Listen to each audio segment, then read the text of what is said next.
ओम शांति। आज 20 नवंबर 2022 है और प्यारे बाबा के अव्यक्त रूप से चले हुए मधुर महावाक्यों को स्पष्ट करेंगी आदरणीय आशा दीदी। ओम शांति दीदी। ओम शांति। आज की मुरली की रिवाइज डेट है 20 दिसंबर 1992 और मुरली की हेडलाइन है आज्ञाकारी ही सर्व शक्तियों के अधिकारी। ये बाबा की अव्यक्त रूप की चली हुई मुरली है और आज की मुरली बहुत ही ब्यूटीफुल आज्ञाकारिता पे चली। शक्तियां हम कैसे जमा कर सकते हैं। आज सर्व शक्तियों के दाता बाप दादा अपनी शक्ति सेना को देख रहे हैं। सर्वशक्तिवान बाप ने सभी ब्राह्मण आत्माओं को समान सर्व शक्तियों का वर्षा दिया है। किसको कम शक्ति व किसको ज़्यादा ये अंतर नहीं किया। सभी को एक द्वारा एक साथ एक समान शक्तियां दी हैं। तो रिजल्ट देख रहे थे कि एक समान मिलते हुए भी अंतर क्यों है। कोई सर्वशक्ति संपन्न बने और कोई सिर्फ शक्ति संपन्न बने हैं, सर्व नहीं। कोई सदा शक्ति स्वरूप बने, कोई कभी कभी शक्ति स्वरूप बने। ये बाबा बता रहे हैं कि मैं सबका पिता हूँ, सर्वशक्तिमान हूँ, तो मेरे लिए सब बच्चे समान हैं। तो मैंने सब बच्चों को एक ही वक्त पर एक समान वर्षा दिया है। परंतु जो रिजल्ट है वो ये है, कोई बच्चे सर्वशक्तिमान बने हैं, कोई बच्चे शक्तिमान और कोई बच्चे कभी कभी शक्तिशाली होते हैं, कभी कभी नहीं। कोई ऑर्डर करते हैं लेकिन समय पर शक्तियां हाजिर नहीं होती, जी हाजिर नहीं होती। इसका कारण क्या है? कारण है जो बच्चे सर्वशक्तिवान बाप, जिसको हुजूर भी कहते हैं, हाजिर नाजिर भी कहते हैं, जो बच्चे हुजूर अर्थात बाप के हर कदम की श्रीमत पर हर समय जी हाजिर व हर आज्ञा में जी हाजिर प्रैक्टिकल में करते हैं, तो जी हाजिर करने वाले के आगे हर शक्ति भी जी हाजिर व जी मास्टर हुजूर करती है। बाबा कहते हैं, ये बहुत सूक्ष्म लिंक बाबा ने बताया कि जो बच्चे बाबा के आगे जी हाजिर जी हजूर करते हैं, उनके आगे शक्तियां भी वक्त पर जी हाजिर करती हैं। और जो बच्चे कभी कभी करते हैं बाबा के आगे, उनके आगे शक्तियां भी वैसे आती हैं। और जो बच्चे करते ही नहीं हाजिर हजूर, तो आत्माएं श्रीमत व आज्ञा को सहज पालन कर सकते हैं, वो करते हैं। और जो मुश्किल लगती है वो नहीं कर सकते। कुछ किया कुछ नहीं किया, कभी जी हाजिर कभी हाजिर। इसका प्रत्यक्ष सबूत व प्रत्यक्ष प्रमाण रूप है कि ऐसी आत्माओं के आगे सर्व शक्तियाँ भी समय प्रमाण हाजिर नहीं होती। जैसे कोई परिस्थिति प्रमाण समाने की शक्ति चाहिए तो संकल्प करेंगे कि हम अवश्य समाने की शक्ति द्वारा इस परिस्थिति को पार करेंगे, विजयी बनेंगे। लेकिन होता क्या है? सेकंड नंबर वाले अर्थात कभी कभी वाले समाने की शक्ति का प्रयोग करेंगे, 10 बार समाएंगे, लेकिन समाते हुए भी 1-2 बार समाने चाहते भी समा नहीं सकेंगे। फिर क्या सोचते हैं, मैंने किसको नहीं सुनाया, मैंने समाया, लेकिन ये साथ वाले थे, हमारे सहयोगी थे, समीप थे, इसको सिर्फ इशारा दिया, सुनाया नहीं। ये दूसरे नंबर वाले हैं। मैंने किसी को नहीं सुनाया, सर ये मेरी साथी है ना, तो इसको तो सुनाना ज़रूरी था ना। ऐसे करके कर लेते हैं। तो 10 बार समाएंगे, फिर 1-2 बार नहीं समाएंगे, तो शक्ति तो नहीं हुई ना। 10 के आगे तो समाए और 1-2 के आगे समा नहीं सकते, तो उसको क्या कहेंगे? आज बाप दादा सर्व ब्राह्मण आत्माओं को देख रहे थे कि कहाँ तक सर्व शक्तियों के अधिकारी बने हैं। अगर अधिकारी नहीं बने तो उस समय परिस्थिति के अधीन बनना पड़े।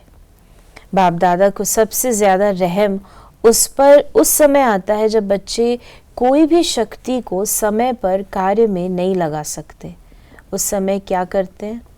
जब कोई बात सामना करती है तो बाप के सामने किस रूप में आती है?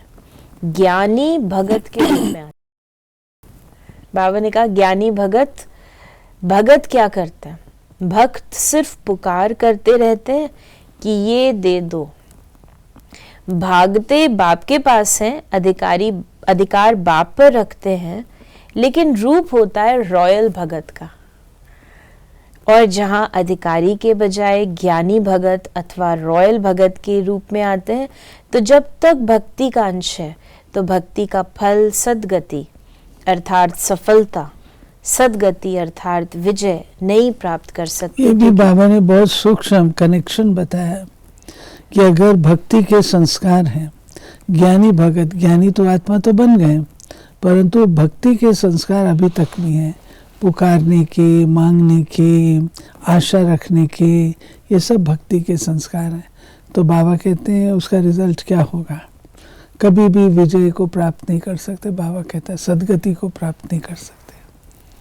बाबा ने कहा कि तो भक्ति का फल सद्गति अर्थात सफलता, सद्गति अर्थात विजय नहीं प्राप्त कर सकते, क्योंकि जहाँ भक्ति का अंश रह जाता है वहाँ भक्ति का फल ज्ञान अर्थात सर्व प्राप्ति नहीं हो सकती, सफलता नहीं मिल सकती।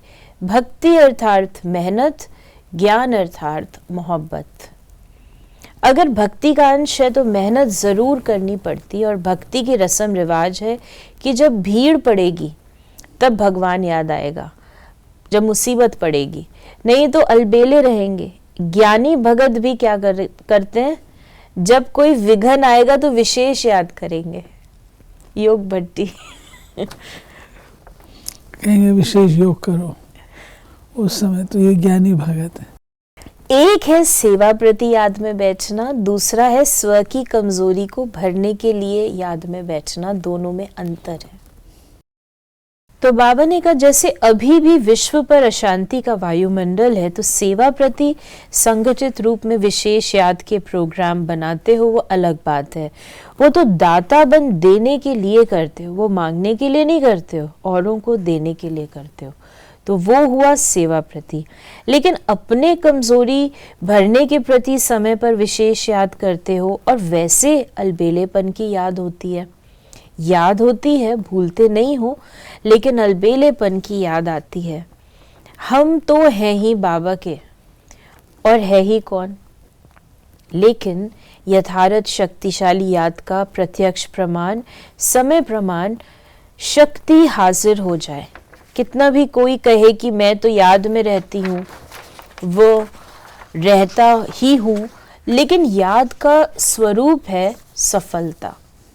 ऐसे नहीं, जिस समय याद में बैठते उस समय खुशी भी अनुभव होती है, शक्ति भी अनुभव होती है, और जब कर्म में संबंध संपर्क में आते उस समय सदा सफलता नहीं होती। बाबा ने याद का बहुत सुंदर विश्लेषण किया है। बाबा ने जो बात कही है कि वक्त पर बच्चे याद करते हैं, निरंतर नहीं। और अलबेलेपन में क्या बोलते हैं, हम तो बाबा के ही हैं ना, बाबा के सिवा हमको और कौन याद आएगा, और तो कोई है ही नहीं। लेकिन अगर हम उसको सच में देखें, कॉन्शियसली काउंट करें, तो क्या सच में वो याद होती है? नहीं होती, साधारणता होती है।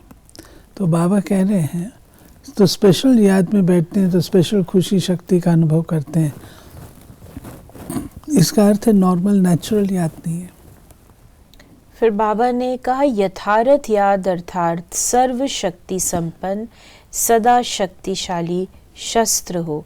परिस्थिति रूपी दुश्मन आया और शस्त्र काम में नहीं आए तो इसको क्या कहेंगे, शक्तिशाली या शस्त्रधारी। हर कर्म में याद अर्थात सफलता हो। निरंतर कर्म है और निरंतर कर्म योगी हो। जैसे कर्म के बिना एक सेकंड भी रह नहीं सकते, चाहे सोए हुए हो, वो भी सोने का कर्म कर रहे हो ना, तो जैसे कर्म के बिना नहीं रह सकते, वैसे कर्म योग के बिना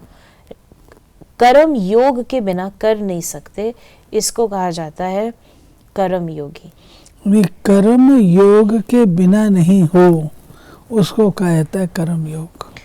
फिर बाबा ने कहा कि जो बाबा ने रिजल्ट देखी कि स्वरूप में समय प्रमाण या तो शक्तिहीन बन जाते हैं या थोड़ा सा असफलता का अनुभव कर फौरन सफलता की ओर चल पड़ते हैं। ऐसे 3 प्रकार के देखे।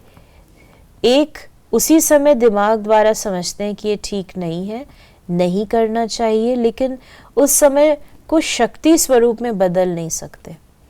दूसरे हैं जो समझते भी हैं, लेकिन समझते हुए भी समय व समस्या पूरी होने के बाद सोचते हैं, वो थोड़े समय में सोचते हैं, वो पूरा होने के बाद सोचते हैं। और तीसरे महसूस ही नहीं करते कि ये रॉन्ग है, सदा अपने रॉन्ग को राइट ही सिद्ध करते हैं, अर्थात सत्यता की महसूसता शक्ति नहीं। तो अपने को चेक करो कि मैं कौन हूँ। तो इस प्रकार बाबा ने हम बच्चों को ये गति सुनाई और वरदान दिया, देह अहंकार व अभिमान के सूक्ष्म अंश का भी त्याग करने वाले आकारी सो निराकारी भव। कईयों का मोटे रूप में से देह के आकार में लगाव व अभिमान नहीं है, लेकिन देह के संबंध से अपने संस्कार विशेष हैं, बुद्धि विशेष है, गुण विशेष है, कलाएं विशेष है, कोई शक्ति विशेष है, उसका अभिमान अर्थात अहंकार, नशा, रौब, ये सूक्ष्म देह अभिमान है। तो ये अभिमान कभी भी आकारी फरिश्ता व निराकारी बनने नहीं देगा, इसलिए इसके अंश मात्र का भी त्याग करो तो सहज ही आकारी सो निराकारी बन सकेंगे। ठीक है। और स्लोगन है, समय पर सहयोगी बनो तो पदम गुणा रिटर्न मिल जाएगा। ये बहुत अच्छा फॉर्मूला बाबा बताता है। अगर अपने भाग्य को जमा करना चाहते हैं, एक्स्ट्रा कमाई जमा करना चाहते हैं, तो वक्त पर हमें सहयोगी बनना चाहिए। कहीं पर कर्मणा की ज़रूरत है, कहीं मनसा की ज़रूरत है, कहीं पर वाचा की ज़रूरत है। हर समय अगर हम सहयोग दें, उस समय वक्त पर हमने मदद की, तो उसका उजूरा बहुत अधिक मिलता है। तो ये थे बाबा के आज के मधुर महावाक्यों का स्पष्टीकरण। यदि आपके मन में कोई सवाल है तो मैसेज या व्हाट्सएप करें 8826599309 पर। ओम शांति।